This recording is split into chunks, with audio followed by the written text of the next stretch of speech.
Everything I've heard about the upcoming Star Wars show Ahsoka has got me incredibly excited. But the latest leaks for the show are blowing my mind even more, which I frankly didn't think was possible. I promise you, after you watch this video, you will be more hyped and excited for the Ahsoka show than you've been for anything Star Wars in the past couple of years. Dave Filoni has something very special cooking up for fans, especially when it comes to the character of Ezra Bridger. So first up in this video, we'll break down the newest reports, and then in the back half of the video, I'll use the powers of being a gigantic freaking nerd to combine this new information with old information and speculate about how crazy this is all going to be. Smash a like on this video and let's begin. Okay, so first up, this is coming from MakingStarWars.net, who have been on top of all the latest leaks and reports when it comes to the Ahsoka show. So in this newest exclusive report, they talk about how Sabine Wren will be using Ezra Bridger's green lightsaber from Star Wars Rebels in the Ahsoka show. And of course, this makes sense. She's already trained with the dark saber, and Ezra gives her his lightsaber before he does his crazy plan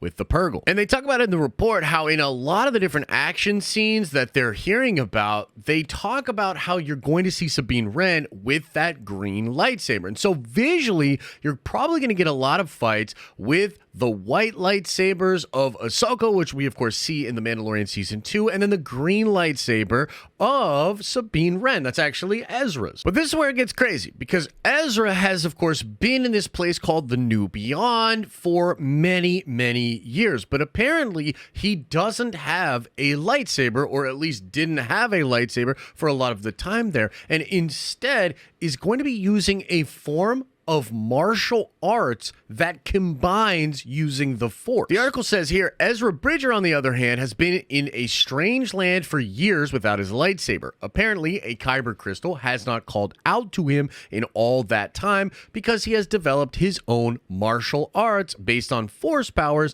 not unlike Terrace Kasi, but I'm assuming it is his own style. The martial arts style, coupled with his connection to animals, makes him an interesting take on a Force user on screen, as he uses his bare hands, feet, the Force, and nature to beat up undead stormtroopers. They go on to say there are sequences with Sabine using the lightsaber with Ezra Bridger. It is not clear if Ezra gets another laser sword at some point or just finally takes his lightsaber back from her, but she's usually using it from what I'm hearing in all of the main conflicts. It sounds like he's become adept at fighting without one, and she's become adept at fighting with one. So it makes sense for her to use the lightsaber until he can get another. It isn't clear if he gets a new saber in the series, but this is Star Wars, so I'd assume he does. Now, they go on in the article to talk about the fact that this series is going to have more lightsaber fighting than any other Disney Plus Star Wars show thus far, which is freaking awesome. And the tone in the article is mainly just to quell the concerns of some fans that might just want to see Ezra Bridger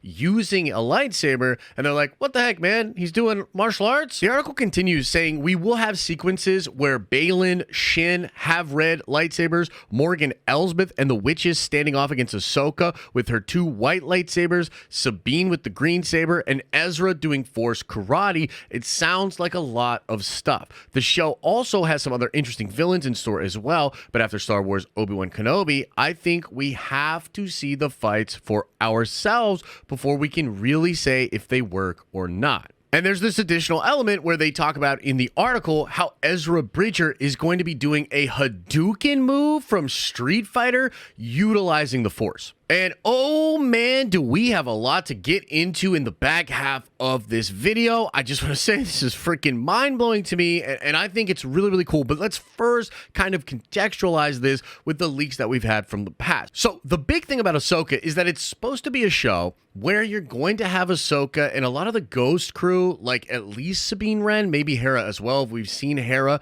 in some of the footage for Ahsoka, and they're all looking for Ezra Bridger. Now, that is going to take them into this place called the New Beyond. Now, I've talked about this in other videos. I've talked about it on Nerd Theory, but the New Beyond is essentially this new place that Dave Filoni wants to do interesting stuff in, and it's either an entirely separate galaxy, a place that's hidden within our own galaxy or a place within our galaxy that nobody's discovered yet. It is apparently where the Night Sisters come from, and it is a place in which magic is used. So the people in the New Beyond, they view the Force very differently than the Jedi, which is maybe why there are no lightsabers in the New Beyond, but maybe there are lightsabers because Shin and Baylan apparently have red lightsabers, but I'll touch on that in just a second. Regardless, the New Beyond is this really interesting setting where a lot of the Ahsoka show is going to take place. And so Ezra Bridger has been in the New Beyond for some time. According to the other leaks, he's no longer with Thrawn. Thrawn is doing his own thing, and it's bananas. Thrawn has struck some kind of a deal with the magic users in the New Beyond. He has an army of resurrected stormtroopers, which apparently are going to have all this golden stuff in their armor.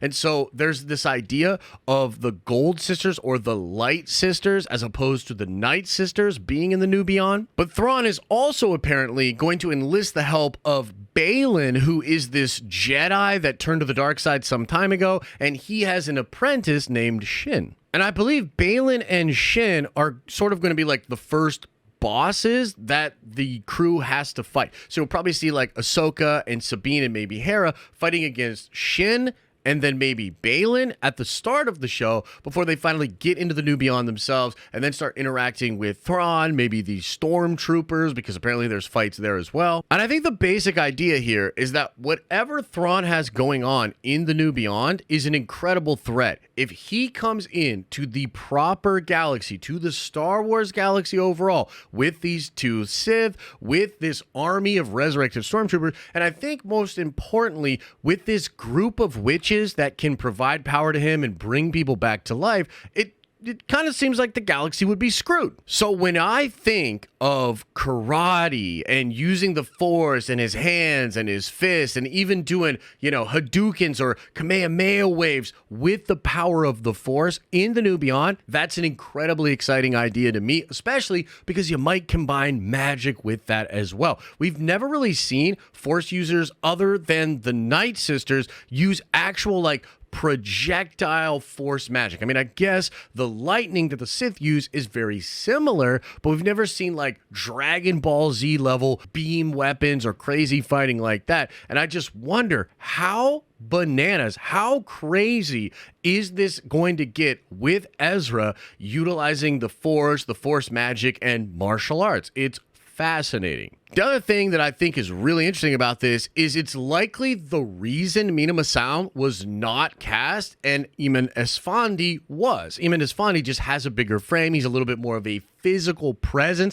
And we've even seen videos of him recently working out, and the dude looks like he's jacked. He put on some serious size, and I think that physicality will really help these sequences translate to the fans. And I mean, Dave has talked so much about how this is going to be an old school samurai style adventure, and he's taking a lot of inspiration from the old Kurosawa movies, and some of the martial arts and the way that that's utilized with wire work and stuff like that is fascinating. And so I really wonder if this is going to be just such a fresh, interesting new idea for Star Wars. Imagine prequel-esque movements and flow, but also utilizing magic and utilizing Force powers. It's really a fascinating combination. Some things we've seen done in the Old Republic cinematics that seem similar, but really this would be a very fresh and new idea. And I think that's the main reason I'm so excited about this. Star Wars needs a breath of fresh air. Ever since Ezra Bridger left with Thrawn, I had just always imagined he would develop in a really interesting way, perhaps even going to the dark side a little bit under the tutelage of Thrawn and developing new powers. But now with this idea, with actual magic and crazy martial arts and him just learning to use that and his physicality to fight within the New Beyond, that is a mind-blowing idea. That is far beyond anything I actually thought would be done as far as the development of the character or the development of the Force and the powers itself. And of course, we expect at least some of these characters to live past this series. And so this could be something that's continuing continued by Ezra, by Ahsoka, by other people as far as the teachings of the Force and this martial art and what you can do with it. So I'm incredibly excited, not just for the Ahsoka show, which I think is going to be seminal. It's going to be this crazy thing for the Star Wars fandom and community, but it's also the case that if this nails it, right, if fans love this, Dave Filoni could take some of these concepts and ideas further into other shows, into movies, video games. It's just like, this is where the juice is with Star Wars.